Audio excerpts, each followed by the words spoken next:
Hey guys, today we're going to be looking at this headphone stand from Sateki. So it is a very unique stand in the sense that it has a USB hub built in and a 3.5mm output jack for your headphones. Let's dive right in.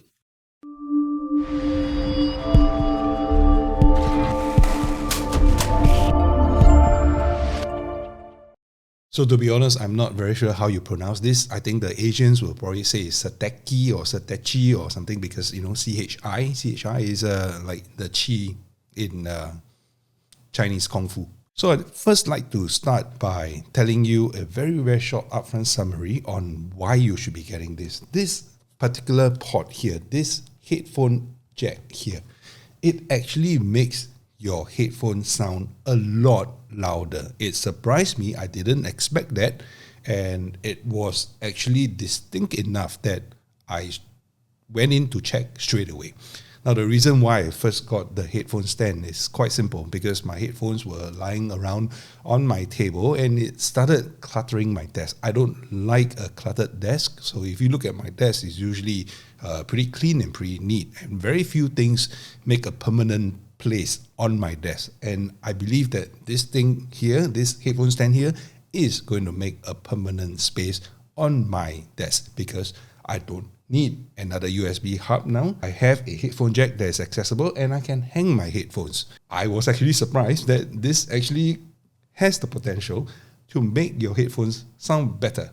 Now, when I say sound better, it is very, very subjective. For me, what it did was to make it sound a lot louder.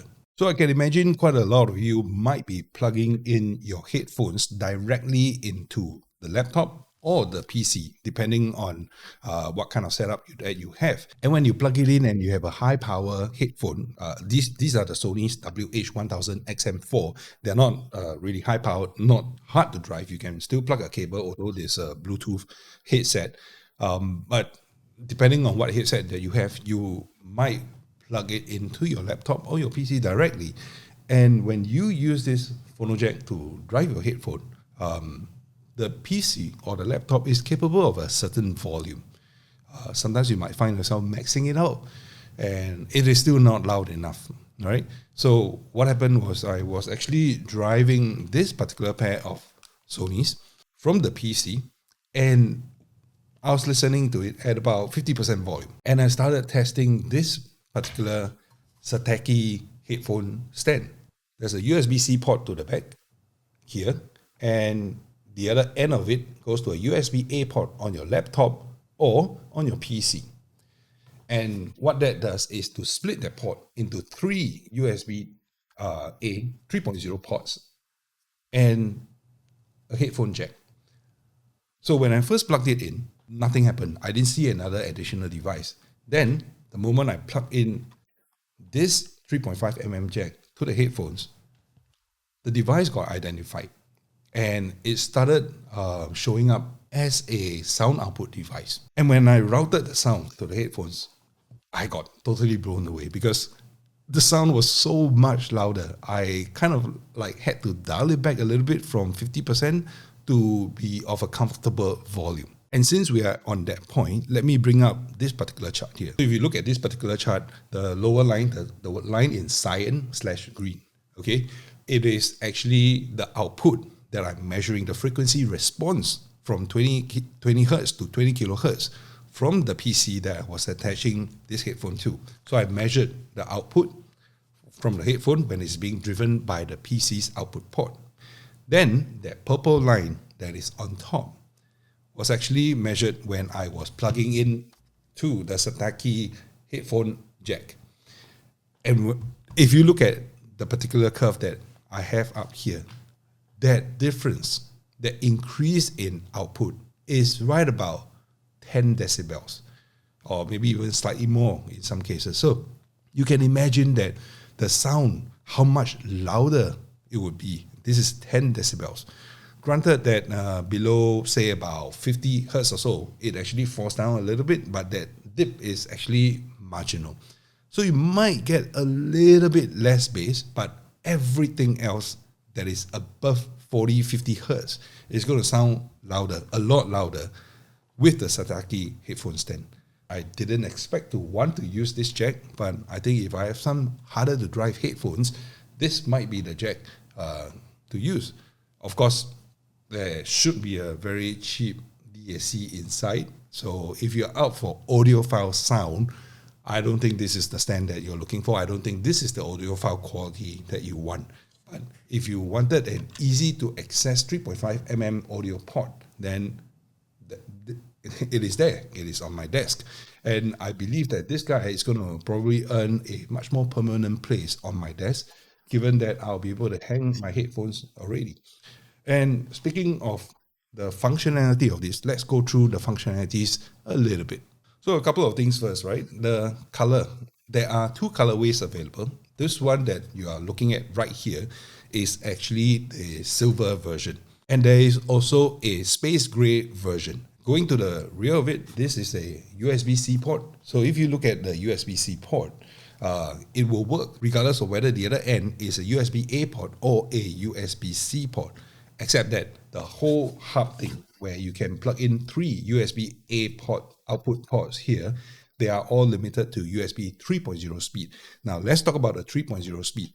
I plugged in a memory card, a very fast memory card, into a very fast memory card reader, right, from SanDisk. And I tried to transfer some video files. So if you look at the transfer speed here, it actually does pretty well. It's actually very, very, very fast. So I thought, well, USB 3.0 is 5 gigabits per second. So let's try to push it a little bit and see whether it actually comes close. So I plugged in a Samsung SSD drive. Granted, it's not the newest, it's probably not the fastest, but a quick test. And if you look at the transfer speed, it actually hums along at very, very high 300 megabytes per second transfer speed all throughout the whole process. I was transferring video files, so they are large files, and the speed kept up. All right? It didn't overheat, it didn't throttle the speed down, it acts very well. Now, one thing to note is that these output ports, they won't provide a lot of power for charging your devices. So if your ports draw anything more than 900 milliamps, then I think this is going to suffer a little bit. But if it is your hard drive, if it is your SSD drive, I think most of it will still work. And of course, we have spoken about the 3.5mm jack. Now, this version of the Sataki headphone stand, it is the V2 version. There was one V1 launched in 2016, but this is slightly different, and I'll talk about the differences. The finishing on this guy is a lot smoother. The previous one, it appears rougher and more sandblasted, but this actually feels a lot smoother to the touch. The ports are more towards the front. The older ones were more spread out a little bit, and the headphone jack went a little bit further back. And this wasn't USB-C, it was a USB-A port in the previous version. This stand now is actually removable. So the previous one, you click in and it was going to be stuck in place, but there's a catch here that allows you to remove it for easy transportation should you need to, or storage if you don't want to use it anymore. At the back of it, there's a cable wrap. So if you hang your headphones up, and you can do the cable wrap to make it tidy so that it doesn't look like everything is hanging all over the place. So from the front, you can't even see it.